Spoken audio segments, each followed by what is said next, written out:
Mirë se vini në All Story, një udhtim ku do të na bashkangjiten shumë personazhe që do të rrëfejnë historitë e tyre të suksesit. E duke rrëfyer historitë e tyre, ne do të mund të reflektojmë edhe në kohë në ato zhvillime dhe ngjarje që kanë shënjuar jetën dhe historinë e kombit ton e shqiptarëve të në për rajon. Sot na është bashkangjitur një personazh që në fakt jetën e tij ka arritur që ta kthejë në një histori suksesi. E nëpërmjet suksesit të tij, do të mund të analizojmë edhe shumë fenomene të tjera që e kanë shoqëruar jetën e tij, por edhe jetën e bashkombësve të tij në Maqedoninë e Veriut. Kënaqësi që në këtë bashkëbisedim të kem kryetarin e Odës Ekonomike të Maqedonisë së Veri Perëndimore, zotin Mendi Qyra. Përshëndetje dhe faleminderit që pranuar ftesën. Përshëndetje. Kur flasim për njerëz që kanë një histori suksesi për të treguar, mendimi i parë që e identifikon personalitetin e një personi është të shkon tek fëmijëria. Shpeshherë thuhet që në fëmijëri mund të identifikosh se kush dhe çfarë do të bëhet një person. Nëse në këtë momente do të zhvendosemi në strug, në fëmijërinë tuaj, cili është kujtimi i parë me të cilin ju përballeni? Kujtimi im i parë sigurisht është fillimi i shkollimit, ku prindërit e mi në atë kohë, po jo vetëm prindërit e mi, sigurisht që kishte një interesim në atë kohë që prindërit i shkollojnë fëmijët, dhe një ndër ato kanë qenë edhe prindërit e mi që kanë insistuar që nga fillimi të shkojnë shkollë dhe të më edukojnë që të mbaroj shkollën edhe të kem objektiv mbarimin e fakultetit. Dhe kështu unë fillova në vi nga një fshat i vogël në rrethin e Strugës, ku aty fillova shkollimin fillor dhe mandej vazhdova me një fshat tjetër, i cili është për të kujtuar sepse ishte 6 kilometra larg nga fshati im, dhe ne si fëmijë në atë kohë që dua të tregoj edhe vështirësitë e shkollimit, ku thonin për çdo ditë nga 6 kilometra plus në vajte në moshën e 10 vjeçare, dhe shkonim 6 kilometra dhe vinim. Vajti ardhje 12 kilometra, që ishte një lodhje e madhe për moshën tonë, dhe në atë kohë kishte edhe dimra. Dimri ishte shumë e ashpër në krahasim me vitet e tanishme. Dhe ne, një grup fëmijësh, u thonim nga 12 kilometra vetëm për të mbaruar 8 vjeçarën në atë kohë që ishte. Dhe pas si mbarova 8 vjeçarën, gjithmonë. Qëndrojmë pak te fëmijëria, nëse ju pyes çfarë fëmije keni qenë, si do të ma përshkruanit veten? Unë mendoj që kam qenë fëmijë modest, i cili jo që kam folur shumë, nuk kam qenë shumë çapkën në atë kohë, edhe kam qenë i angazhuar mjaft edhe për punët e shtëpisë, e familjes në atë kohë, sepse familjet tona rridhnin përgjithësi familje shqiptare, ishin familjet të cilët ishin të varfra, ose ta them të pasura në të varfër, në atë pjesën kufirin e të pasurit, se familjet pasura ishin në ato familjet të cilët jo kishin dhe një pasuri shumë të madhe, por kishin parafërsisht që kishin më shumë bagëti, kishin më shumë tokë, jo që kishin dhe një pasuri kështu të lartë, sepse ishte sistemi i tillë. Dhe njëkohësisht unë merreja edhe me punët e familjes, të cilët duheshte patjetër të merrem edhe me bagëti, edhe në ara, edhe shumë punë tjera që duhet bëj. Dhe njëkohësisht merresha edhe me shkollën, cile kisha prioritet, duke ditur që nëna ime, gjithmonë insistonte që ta kem mendjen gjithmonë te ajo që një ditë mbaroj shkollën, sepse mos punoj siç punonin ato në bujqësi dhe blegtëri. Interesante tek historia juaj është fakti që ju pasi përfundoni këtë cikël studimesh në Strugë, ju zhvendoseni në Dibër për të vazhduar shkollën e mesme. Tani edhe kjo është një histori në lidhje me politikën. Dhe në atë kohë ishte vështirë që një pjesë e fëmijëve edhe se kishin dëshirë të shkollohen, nuk kishin mundësi, sepse ishte numri i kufizuar, sidomos në Struk, ku në shkollat e mesme ishin vetëm 2 paralele, dhe ato numri të cilëve mbyllej shumë shpejt dhe pjesa tjetër mbeteshin jashtë. Një ndër ato që mbeta jashtë isha edhe unë, normalisht edhe në atë kohë ka pas një Flasim për vitet? Flas për vitet 74, 73, 74, 75, dhe në atë vitet 74-75 unë mu obligova që të shkoj në Dibër. Dibra ishte një qytet ku menaxhoj më shumë prej shqiptarëve në atë kohë dhe gjithmonë ishim të mirëseardhur nxënës të cilët vinin nga qytetet tjera. Dhe kulturalisht një qytet i ngritur në fakt. Sigurisht, unë për herë para atje kam parë dëgjuesin, mbi shkrimet në dëgju, në flitën në dëgju, flisin maqedon, gjuhën shqipe, shumë rrjedh shumë pastër. Dhe kjo më bëte shumë përshtypje në raport me Strugën. Dhe 4 vite kam kaluar një mosh shumë interesante të dihet që nga mosha 14 deri 18 vjet atje dhe mësova shumë nga Dibra. Dhe jam mirënjohës. Një mësim të veçantë që e keni marrë nga Dibra, sepse Dibra dhe Dibranët kanë edhe një kulturë shumë të veçantë. Një mësim në aspektin kulturor. Për shembull, në shkollën e mesme atje bëj organizime për nxënësit vallëzim që quhen në atë kohë që tek ne si fëmijë nuk e dinim çfarë është ajo. Domethënë për çdo të shtune ne organizoheshim dhe shkolla kishte organizim çdo të shtune vallëzimi, quhej vallëzime dhe të gjithë shkonim të rinjt atje, vajza, gocat edhe djemt, vallëzonim, do të thënë pa lënë anash, do të thënë organizime të tjera të cilët bëheshin në qytetin e Dibrës, të cilën në Struk nuk e kishin. Si duket rrugtimi për të shkolluar, nuk do të përfundonte në Dibër, ai do të bëhej edhe më i gjatë në kilometra. Mbas ndryshimeve të kushtetuesës së 74-s, Prishtina mori një hov zhvillimi dhe sigurisht që pjesa e shqiptarëve në Maqedoni zgjedhjen optimale, ndoshta edhe zgjedhjen e vetme e kishin të studionin në Prishtinë. Tani, donit ju të studionit në Prishtinë? Insistonte mamaja që të shkonit të studionit në Prishtinë? Apo ishte të bashkangjitura të dyja dëshirat? Ishte sigurisht edhe të prindërve, por ishte edhe një bindje e tillë, sepse Prishtina ishte qendër tani më kulturore, arsimore, ku zhvillohen zhvillime shumë të mëdha në Prishtinë, ku ishte universiteti, gjë që i vetmi universitet shqiptar në ish Jugosllavi. Dhe këtu në Shkup kishte vetëm shkolla e lartë akademike për mësuesri në atë kohë. Edhe kjo ishte vetmja dhe pjesë dërmuese shkonin atje. Kishte edhe të tillë të cilët vazhdonin këtu në Shkup, por ishte numri i vogël. Domethënë dhe ishte pikëqëndrimi atje dhe ishte një revolucion në atë kohë.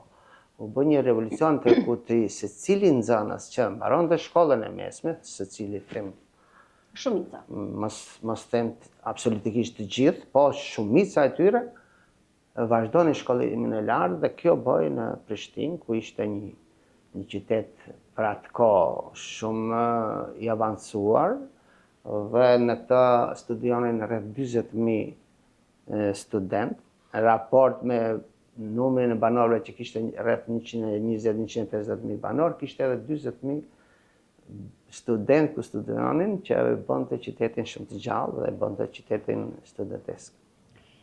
Në fakt, periudha e studimeve, për gjithë ata që kanë provuar të studiojnë larg shtëpisë, përbën një kuti magjike që ka ca kujtime të bukura që i mbar gjatë gjithë jetës. Po ka edhe ca kujtime që mund të jenë të bukura në distancë kohore kur ti sheh me krenari, po kur ke qenë protagonist, ndoshta nuk janë aq të bukura. Protestat e 81-shit ju gjejnë student në Prishtinë, por nga këto studentët që nuk zgjodhet që ta shikonit nëpërmjet dritareve të konvikteve apo dritareve të sallave ku zhvilloheshin studime, por të dilnit në rrugë, duke ju bashkangjitur protestave të 81-shit, një dalje dhe një vendimarrje që nuk do të kalohej bashkaq pa gjurmë në jetën tuaj. E para, çfarë bën një djalë në atë moshë që t'i bashkangjitet një lëvizje përballë një force shumë më e madhe se sa ata.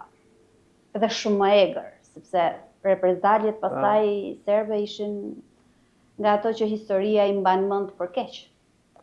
Tani thash edhe më herët, qyteti i Prishtinës ishte përfshinte student shqiptar nga gjithë troja shqiptare. Aty kishte student nga Maqedonia, nga Lugina e Presheves, nga Malizi, edhe nga vende tjera ku jetonin shqiptar, dhe në këtë rast ishte krijuar një bindje sepse lëvizjet që mund t'i bëjnë studentët. Edhe atëherë, sigurisht që ne lexonim edhe literatura të ndryshme, të cilët ishin të ndaluara, bile se ishte një gazetë lajmëtare i Lirisë, e cila revistë vinte vazhdimisht, dhe edhe të tjera, të cilët tregonin diskriminimin e shqiptarëve në përgjithësi, kur diheshte që në atë kohë shqiptarët në ish Jugosllavinë ishin populli i tretë me numër, dhe nuk kishin republikë siç kishin popujt tjerë, dhe kjo gjithmonë ushqente ndjenjat që edhe ne duhet bëjmë ndryshimin, duhet bëjmë lëvizje, dhe kështu që vitet 81 faktikisht, pasi edhe ish diktatori Tito ndroi, atëherë kishte më shumë prirje dhe për ndryshime, dhe kështu që Prishtina, përveç Prishtinës, asnjë qytet tjetër në Evropën lindore nuk mund ta bëjnë, kur dinim që atëherë kishte edhe lëvizje të tjera në Poloni, por në një sistem i tillë që siç ishte Jugosllavia, vështirë që mund të bëjë një ndryshim i tillë. Mirë po, dëshira e madhe dhe padrejtësitë që ishin në atë kohë ndaj shqiptarëve, sigurisht që i nxiti studentët të dalin në rrugë, dhe kështu që në 11 mars të 1981, në kohën kur them unë është revolucioni i shqiptarëve, dhe një ndër periudhat më të ndritshme të kombit shqiptar, ku ka filluar gjithçka, jo që filloi nga 81, sepse lëvizja ka pas edhe më herët, por them aty, do thoj, buroi gjithë ajo energji, doli në sipërfaqe ajo energji që ishte akumuluar dhe prej në vitesh. 11 mars, domethënë u bën demonstratat e para, ku unë mora pjesë, jo që isha ndonjë organizator i demonstratave, sepse sigurisht kishte organizator të tjerë, por ajo na bëni që kishim një ndjenjë dhe e përcollëm çdo lëvizje që u bë. Kjo ndodhi edhe 26 mars, ku se di ju e dini, në Jugosllavi kishte një stafeta e Titos quaj, për ditëlindjen e Titos, qarkullonte nëpër gjithë Jugosllavinë, dhe pikërisht në 26 mars kalonte tek qendra e studentëve, si për provokim normalisht, duke ditë student që atë ditë do të kalojë stafeta, itinerarin e stafetës, ne u grumbulluam aty ta ndërpresim këtë ceremoni, dhe ndërkohë ndërhyri policia, ku ndër të tjerët isha edhe unë u shoqërova dhe u lëndova në fakt aty, se sigurisht ato nuk jo, mirësjelljen por se kanë pas pjesë. Edhe aty na burgosën, për shkak se unë isha i lënduar shumë, dhe një pjesë edhe të tjerë na dërguan në spital, ku qëndrova rreth 13 ditë. Pastaj, pas një vjet, mandej përsëri u burgosa në Struk, lidhe me këto demonstrata që kisha, dhe mbajta diku 60 ditë, 2 muaj. Si ishte rikthimi në Struk? Një djalë i diplomuar, nga doja niste për të ndërtuar më pas karrierën mbi atë diplomë që kishte marrë jo pa vështirësi? Tani në atë kohë kur shkonim, mbaronim fakultetin, që synonin ta mbarojmë fakultetin, sigurisht që ishte sistemi monist dhe të gjithë synonin të punësohen në administratë, sepse kishte pak kompani të cilat nuk kishte kompani private të mëdha, përveç ishte zyrtarët të cilët kishin të drejtë të hapin dyqanet vegjël, ato ishin pak njerëz të cilët. Dhe synonim gjithmonë ta bëjmë. Pasi ndodhi ajo me mua, do të thënë burgosja, dinim që sistemi i atëhershëm kishte masa të vazhdueshme në jetën e secilit nga ne, një ndër ato edhe ndaj meje, do të thënë nuk kisha drejt se isha i diferencuar politikisht, nuk kisha drejt të futem në administratë, të punësoja si inxhinieri agroekonomisë. Ndeta në Prishtinë si vendi ku mundej gjej dhe një vend pune dhe vazhdova vitet 84-85 pasi diplomova, bashkë me bashkëshorten time, sigurisht, ajo punonte mandej si ligjeruese në Fakultetin e Bujqësisë. Dhe jetuam sepse vazhdonte jeta atëherë edhe se kishte demonstrata përsëri sistemin e administronin shqiptar, pjesën më të madhe. Dhe në vitet 90, 91, masat e dhunshme që erdhen nga Serbia, u largua bashkëshortja ime, u largua me shumë të tjerë. Pas suspendimit të ndryshimeve kushtetuese të 74. Dhe mandej u detyruam që përpam aty nuk kishte mundësi për të mbijetuar, atëherë u ktheva te familja ime dhe mori një rrjetë tjetër, një kahje tjetër jeta ime. Një nga kahjet më të rëndësishme që merr jeta e një njeriu është atëherë kur plotson gjysmën e vet me partnerin e jetës. E përmendët? Duket që përmendja e saj në jetën tuaj është organike, ashtu siç janë historitë e suksesshme edhe në këtë drejtim. Më tregoni pak njohja me zonjën tuaj?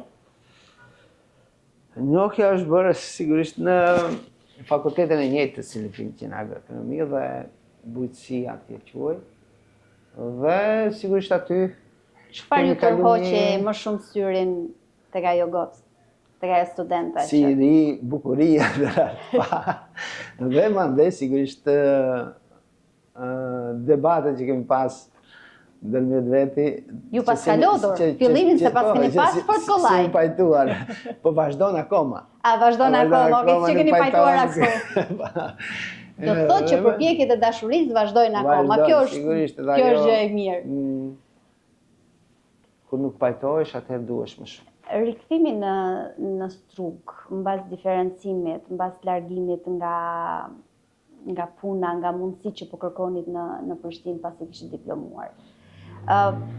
Cili ishte momenti i parë që ju filluat të mendoni biznesin si mundësi karrierë në jetën tuaj?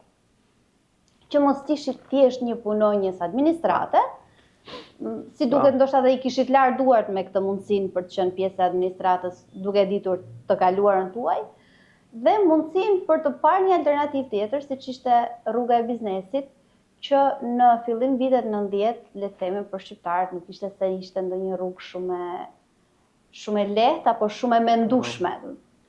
Tani dhe të dim që nga vitit 90, domethënë para 90 ishte sistemi jugoslav, sistemi komunist, dhe nga viti 90 e sipër vjen sistemi shumëpartiak.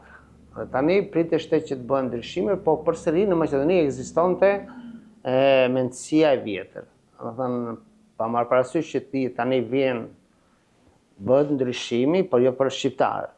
Dhe nuk kishte mundësi përsëri me atë biografi që kishe të futesh, të punojsh në profesionin tonë. Për shembull, si agroekonomist, të futesh në një... Kishte ndryshuar sistemi politik, po jo mundësia. Po jo mundësia, dhe vazhdonin përsëri e i diferencuar, përsëri pasaportin s'ta jep, unë s'kisha unë pasaport për arsye se si student kam pas pasaportin deri në vitin 81 dhe kam punuar në Zvicër gjatë verës, 2-3 muaj si student jam kthyer dhe pas demonstratave sigurisht më shmarr pasaporta dhe nuk më është dhënë ajo mundësi. Vazhdonte do të them edhe vitet fillimet e viteve 90 pa pasaportën, domethënë diskriminimi vazhdonte.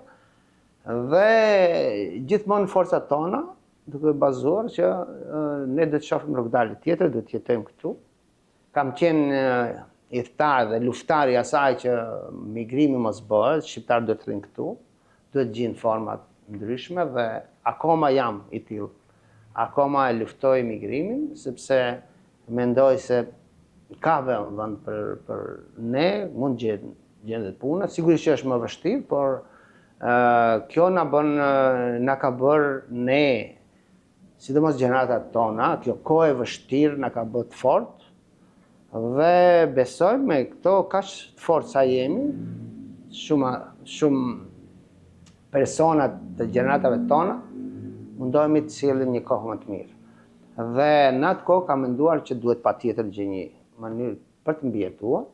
Dhe vitet 92, nga fundi i vitit 92, domethënë tetor-nëntor, kam hapur kompaninë e parë, ku synimi ka qenë punësimi i familjes, fakt bashkëshortës, sepse kishim edhe 2 fëmijë, dhe nga aty fillova që vazhdoj tutje. Jo që kishim dhe një pasqyrë çfarë do të ndodh pas 10-20 vite, por një bindje kish. Unë e kisha një bindje se mund të punohet dhe mund të gjindem edhe nuk do të kem problem në jetë. Sigurisht me angazhim maksimal, me angazhimin tim, me angazhimin e bashkëshortes time dhe edhe familjes përgjithësi. Këtu i kishte duhet ta përmend se tek shqiptarët ka diçka interesante, që ka një të mirë, një anë pozitive që familjarët të ndihmojnë. Dhe unë isha i papunë, por edhe pjesën materiale, domethënë mjete për të cilët duhet filloja biznesi nuk e kishte. Sistemi bankar në atë kohë ishte në kolaps. Funksiononte pak, por ajo pak që funksiononte për kompanitë maqedone, dhe ne atë mirë që e kemi, kërkonim nga vllau, nga kushëriri, nga daja, në atë kohë markat ishin si monedë që valutë që qarkullonte këtu që ishte kryesore, dhe minim borxh, tua.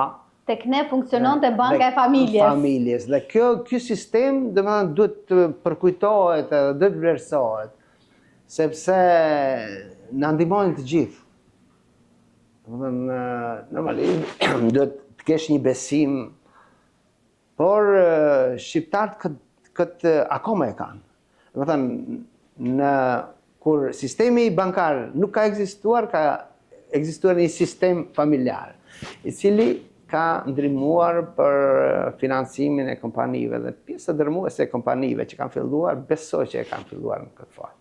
Sepse nuk kanë pas ndihmë nga banka, por kanë pas ndihmë nga familja. Realisht, familja si koncept dhe lidhjet familjare në identitetin tonë kombëtar janë një nga vlerat më të jashtëzakonshme dhe padyshim në gjykimin tim janë një nga ato vlera që ne na kanë ruajtur edhe kombin edhe identitetin. Mbajtja e... Këtë duhet gjithmonë ta themi, ta potencojmë, sepse ne jemi kritikues, mirë që jemi kritikues, autokritik që jemi, por edhe duhet edhe vlerat tona të themi, edhe të shfaqim në sipërfaqe, sepse këto vlera na kanë bërë, unë them për biznesin në Maqedoni, po besoj edhe në Kosovë, kjo ka qenë një ndër vlerat kryesore, që na kanë shtyr, na kanë ndihmesa familjare, që akoma vazhdon, është një ndër vlerat kryesore që biznesi i shumë kompanive që kanë arrit tani pas 20-30 vite, në këtë stad, sigurisht që është nga kjo vlere familjare që është. Po flasim për vlerat, po flasim për sistemin, po flasim për kontributet, po flasim për kontributin që japin njerëzit në forma dhe disiplinat të ndryshme për të ndërtuar një shoqëri më të mirë. Në 10 vjeçarin e parë të demokracisë në Maqedoninë e kohës, Sigurisht që të gjitha ata njerëz që kishin ideale, që kishin dëshira për ta çuar kombin shqiptar më përpara, padyshim që u hasën me vështirësi të mëdha, e përmendëm, ndryshoi sistemi politikisht, po nuk ndryshoi sistemi i qasjes ndaj shqiptarëve. Dhe vjen një moment që ndoshta dhe ju reflektuat dhe thatë edhe politik bërja dhe angazhimin politik mund të jetë një formë reale për t'i kontribuar të mirës shoqërore për te biznesit. Si do të ma përshkruanit kontaktin e parë në politik me një figurë emblematike të politikës shqiptare, gjykoj jo vetëm në Maqedoninë e Veriut, por në një hapësirë shumë më të gjerë ku kanë vepruar dhe veprojnë politikisht shqiptarët, Arben Xhaferi. Po tani, unë fola për vitet 81 në pjesëmarrje në demonstrata ku edhe ajo ishte një politik. Pase unë nuk e kam ditë që është politik. Ajo ka qenë politik instinktive. Pa, dhe ajo më ka bërë që të vazhdoj të merrem me politikë, duke menduar se, thot Platoni, o merru me politikë sepse ka mundësi që të dënohesh nga njerëzit të cilët nuk din të udhëheqen. Dhe është mirë ti të jesh aktiv, s'pakti të ndihmosh në atë pjesë sa mundesh. Kam vazhduar, domethënë, të jem aktiv nga vitet 92, pasi u ktheva në Maqedoni, dhe vitet 95-96 me Partinë Demokratike Shqiptare, atëherë bashkimi i dy partive, Partia Demokratike Popullore dhe Partia e Prosperitetit Demokratik Shqiptar quhej atëherë, dhe u bën një parti, Partia Demokratike Shqiptare, dhe unë kam pas afërsi me Arben Xhaferi, kryetarin i cili ishte kryetar, me të vërtet kryetar partije, i cili ishte boshti i të gjithë intelektualëve të cilës i mlidhte rreth vetes. Unë kam njohur shumë dhe kam ndejt shumë me të, biles se kam pas edhe kumbar për vajzën,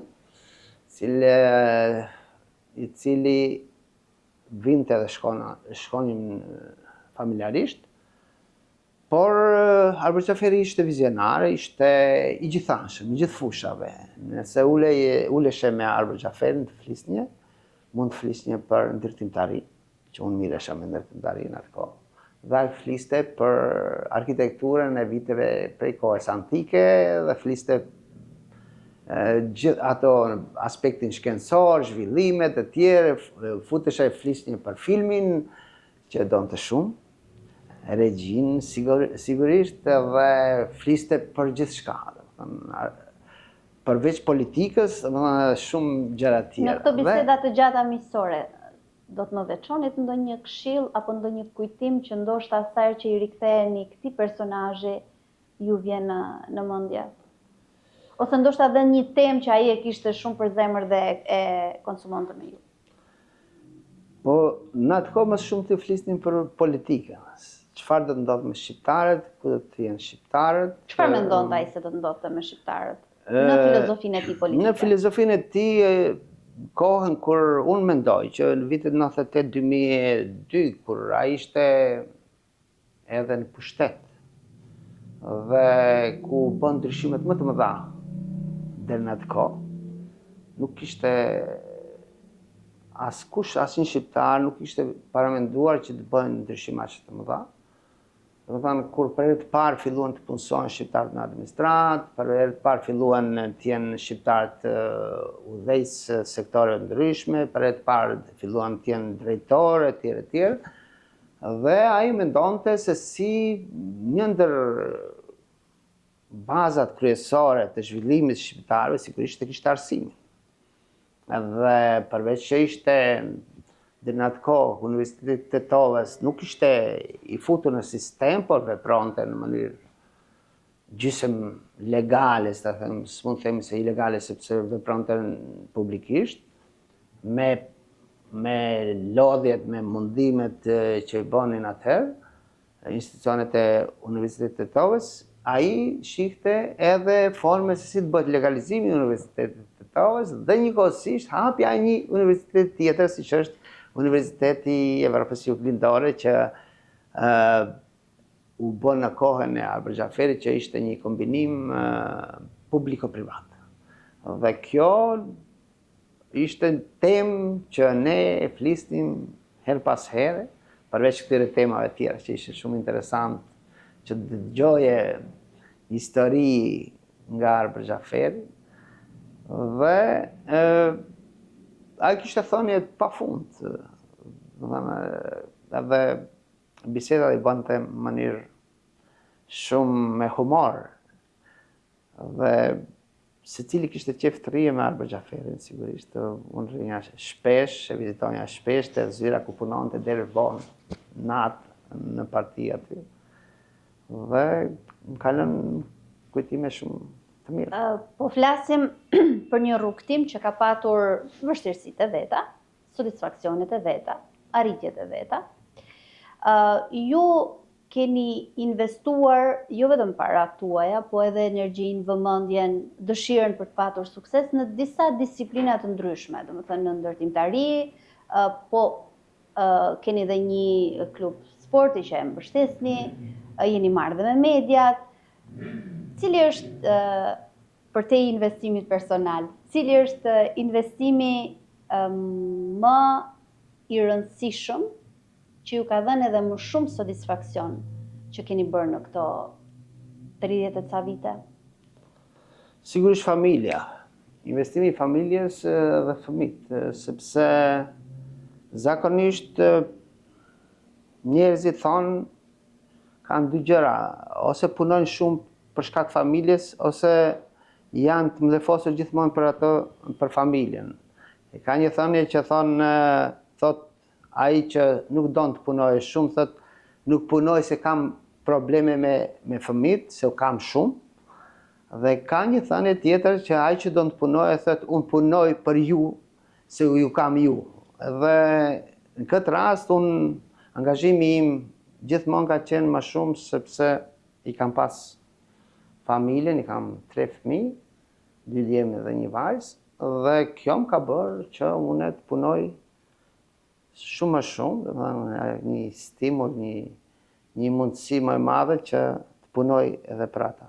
Jo që po si kisha s'do të punonja, por sigurisht ata janë një shtytje përpara, të cilat unë duhet të bëj gjithçka edhe në aspektin edukativ, në aspektin material, në aspektin e shkollimit që ashtu kemi ardhur ne dhe ashtu duhet t'i përcjellim te gjenerata të tjera, sepse mendoj dua që ato të vazhdojnë në rrugën time, një ndër punë që duhet t'i bëj, domethënë që më ka mbetë dhe besoj që të arrij, që t'i fus fëmijët në rrugën e duhur, të merren të vazhdojnë me biznesin, sepse është problem që gjenerata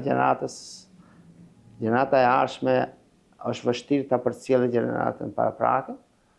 Dhe them që ne jemi persona të cilët kemi ardhur prej kohërave të vështira dhe jemi bërë persona të përshtatshëm për të sjellë një ardhmëri më të mirë. Po frikojmë të është ajo ardhmëria mirë, ajo koha e mirë sjell edhe Se çfarë do të prodhojë në të ardhmen? Edhe prodhon jo fëmijë të përshtatshëm, sepse gjeneratët ndryshojnë. Dhe besoj që këtu duhet të gjithë ne të koncentrohemi dhe të drejtojmë një pjesë të energjisë për t'i edukuar fëmijët që të futen binarët tona dhe të shkojnë përpara.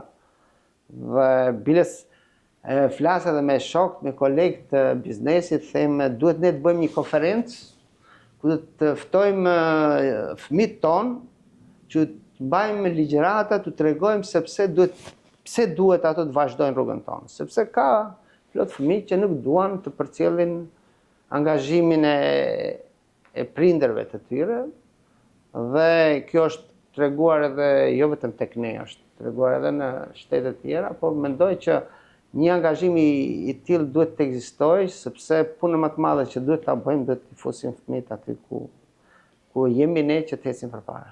Padyshim që familja dhe trashëgimtarët janë suksesi më i rëndësishëm në egon edhe në dëshirën e një njeriu.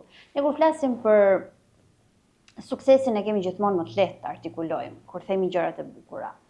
Po kam përshtypjen që shumë njerëz me mençurinë e tyre arrin ta lexojnë fatin kur u jep disa sinjale, ndoshta edhe me dështimin. A ka pasur në karrierën tuaj ndonjë dështim që keni thënë, ok, këtu duhet të ndalem, të reflektoj, sepse ndoshta duhet të ndryshoj diçka, që mund t'ju ketë shënjuar ai lloj dështimi? Tani, unë merrem viti 33, është tani që merrem me biznes dhe sigurisht e kam edhe atë mendimin që thonë gjithë vezët mos i fut me një sport sepse thehen edhe për ata gjithmonë kanë tentuar përveç veprimtarisë të cilën e kanë kryesore ndërtimtaria, të ketë edhe veprimtari tjera të cilat mund të gravitojnë edhe një pjesë e energjisë, e mjeteve, të jenë komplementare të gjithës. Dhe një ndër ato, domethënë vitet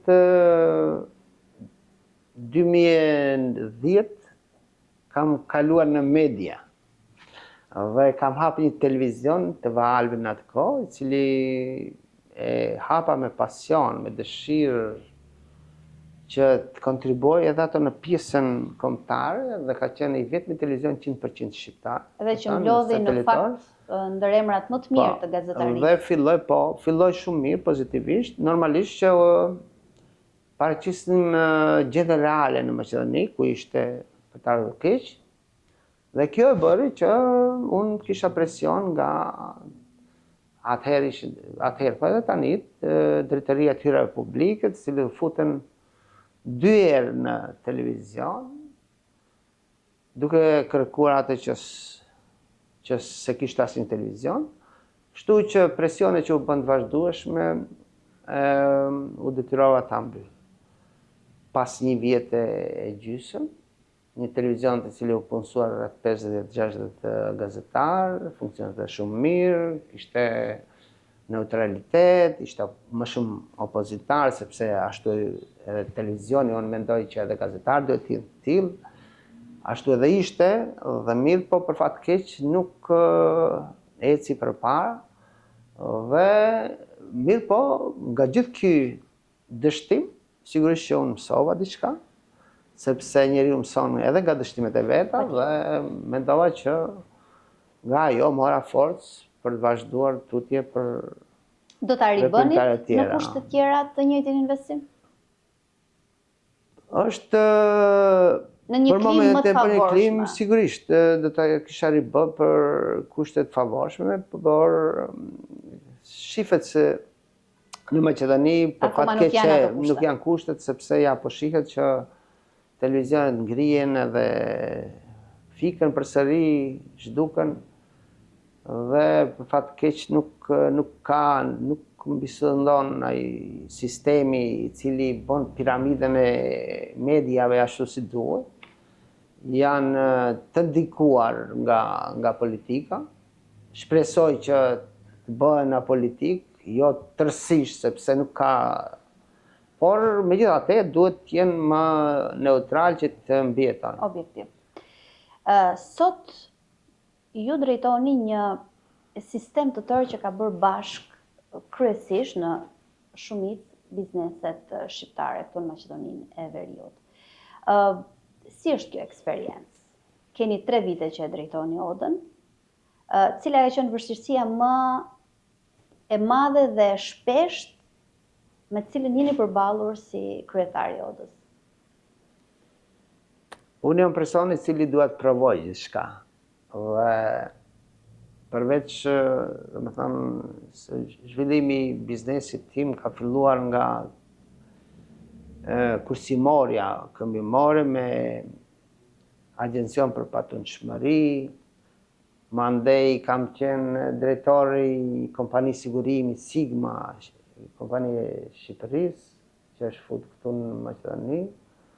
për një region atje Strug Ohër, në Resnjë dhe Manastir.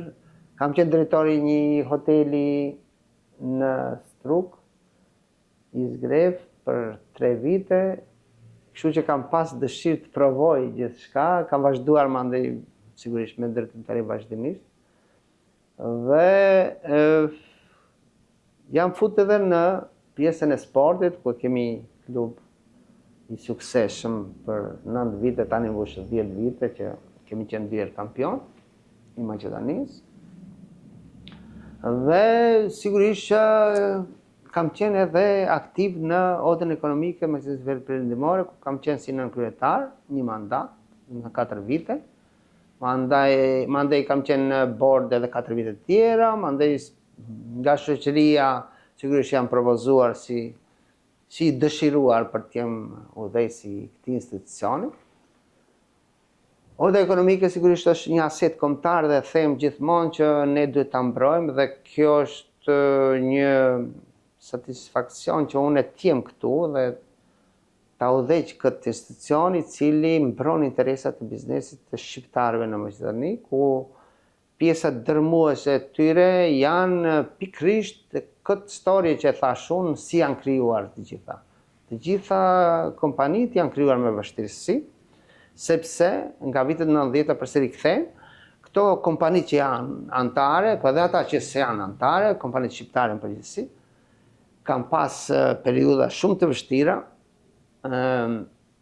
dhe nuk kanë marrë as pak nga kolaçi, nga ajo pasuria që ka pas shteti ish Jugosllav, gjithsesi Maqedonia, ku pjesën dërmuese pronës shoqërore quaj atëherë, kompanive shoqërore u ndan për maqedonësit, të cilët ishin të punësuar. Biles, nga ardha ime këtu, kemi bën një dokument ku janë futur shifrat me saktësi të hulumtuara, me dokumentacion që shqiptarët rreth 1% kanë marrë pjesë në këtë transformim, dhe kjo e ka bërë që në një farë mënyre të bëhen më të fortë kompanitë dhe të ecin vetë pa ndihmën e shtetit, dhe sot një pjesë e madhe e këtyre kompanive të cilët janë anëtare në këtë institucion i kanë bërë 3 dekada, sigurisht janë krijuar nga ajo kohë dhe dal nga dal me themelet shëndosha kanë krijuar dhe kanë mbri në këtë kulm ku janë tani, dhe shpresoj që ky institucion të ketë jetë gjatë. Unë edhe 1 vjet jam si kryetar. Dhe keni qenë iniciator që mos kishte 2 mandate kryetari. Po, kam qenë unë iniciator, një ndër iniciatorët që mos ketë 2 mandate, për arsye të ketë kryetar të ri, që të ketë ide të reja, mundësi të reja, që të krijohet më shumë rrethe, më shumë secili kryetar sigurisht ka rrethin e vet, ndihmon më shumë etj. Në këtë rrugësim në historinë tuaj, termat më të shpeshta që ne i kemi përdorur kanë qenë politik, biznes. Ju drejtoni siç e përmenda, një sistem të tërë që i ka bërë bashkë bizneset shqiptare kryesisht. Si e shikoni këtë raportin mes politikës edhe biznesit? Ndihmohen, shfrytëzohen, apo kanë raporte korrekte? Të thëna dhe të pathëna.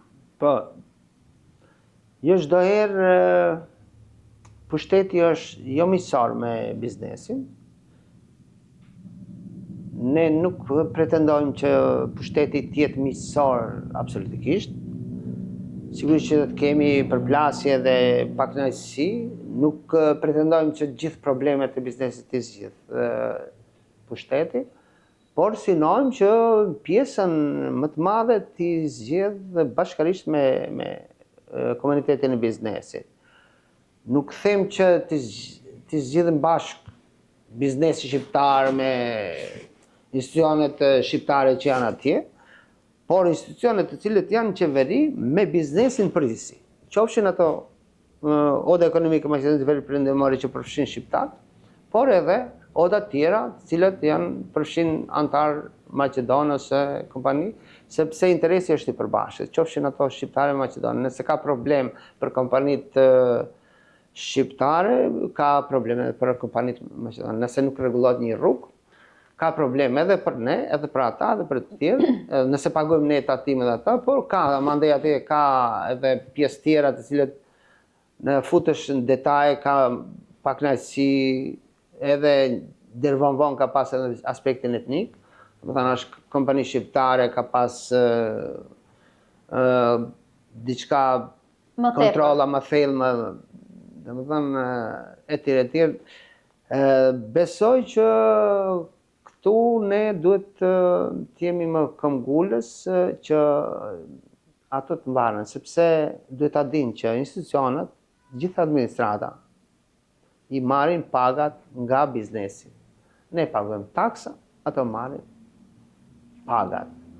Dhe këtu ato duhet që ne kemi, domethënë vazhdimisht, se di sa i keni përcjell, po oda ekonomike ka disa pika, disa kërkesa ndaj qeverisë, dhe tani, domethënë, ku nuk pajtohet, ku kërkojmë rritjen e pagës minimale, uljen e kontributeve,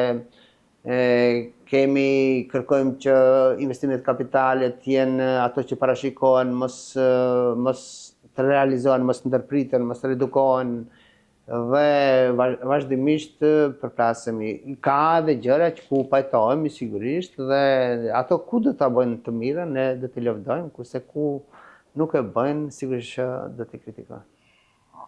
Për një djalë ose vajzë që është duke parë këtë intervistë dhe që dëshiron që një ditë të jetë i ulur në kolltukun ku jeni ulur ju për të treguar një histori të jetës vet, një histori suksesi, cila do të ishte këshilla juaj? Këshilla ime është që të kenë vetbesim, të kenë guxim dhe të kërkojnë më të mirën. Për ta kërkuar më të mirën, sigurisht që duhet të mendojnë që të ecin përpara. Domethënë, pa marrë parasysh që edukimi është bazë e rritjes të tyre, e ngritjes të tyre, duhet mendojnë që për të bërë një drejtor, një udhëheqës, një kryetar, duhet ta zbatojnë në praktik, sepse nuk ka shkolla për kryetar, nuk ka shkolla për drejtor, nuk ka shkolla për pronar. Ato duhet t'i gjenë gjatë rrugtimit të tyre. Për t'i gjetë gjatë rrugtimit të tyre, sigurisht që ato duhet luftojnë me gjithë potencialin e vet, intelektual. Normalisht edhe rrethi duhet ndihmojë, kërkohet edhe nga institucionet e ndryshme që të ndihmojnë ato persona, por duhet shohin përpara sepse secili mund të bëhet, nëse dëshiron, mund të bëhet dikushi. Për të bërë dikushi, sigurisht, përveç edukimit që e thash më herët, arsimor, duhet edhe të kenë guxim, forcë, vetbesim që të ecin përpara, se mund të bëhen dhe një ftesë, një kërkesë e kam që ta kërkojnë jetën e tyre në vendin e tyre. Sepse thonë më mirë i pari ka tundit se i fundit qytetit. Dhe këtu mund ta gjejnë, është momenti më i përshtatshëm për të ecur përpara, sepse ka vende pune, ka mundësi, kemi për fat keq fuqi punëtore deficitare, mund ta kompenzojmë me gjeneratat e reja që vinë, për fat mirë kemi edhe universitete tani shqiptare të cilët po prodhojnë. Po këto vende pune që ju i përmendi, ai plotësojnë standardet dhe kërkesat e këtij kontingjenti, që ata të gjejnë veten të motivuar për të qëndruar dhe për të mos kërkuar një të ardhme më të mirë, kryesisht në Perëndim? Vende të cilat ka sigurisht një pjesë të tyre po. Tani jo absolutikisht, por me dëshirë, derisa shkon atje e mëson 2 vjet, 3 vjet, duhet ta mësoj gjuhën gjermane, për ato 3 vite, do të edukohet këtu, do të marrë një kurs, nëse don kontabilitet, ekonomi apo këta diun, do të shkojë të bëjë një praktik. Ti nështrohen praktikës, në të shkojnë praktik të kompanisë, secila kompani gati kërkon student që të fillojë me një pak sigurisht më të ulët për të arritur një Ta përvojë. shohin këtë si për të fazë futur para aty. përgatitore Po, për sigurisht. një të ardhme më të mirë. Këtë praktik nuk e praktikojmë ne në Maqedoni, po edhe në Kosovë dhe në Shqipëri, për fat keq, që duhet ta praktikojnë vetë studentit. 3 muaj, unë kam shkuar, si student kam punuar në Zvicër. Edhe kam punuar punë fizike. Dhe ajo më ka bërë shumë të fortë. Duke parë se sa vështirë është atje për 3 muaj. Ta vlerësosh më shumë anën tjetër të medaljes. Sigurisht, do të shohësh tjetër që të bësh gjesh rrugë më të përshtatshme që të jesh ti dikush. Unë ju falenderoj shumë që u bët pjesë e këtij rrugtimi Ishte kënaqësi. dhe që sollët një histori padyshim suksesi. Faleminderit shumë. Faleminderit për respekt. Të nderuar teleshikues, faleminderit që na ndoqët në këtë emision të parë në Alt Story. Ju lëm takim sërish në emisionin e radhës.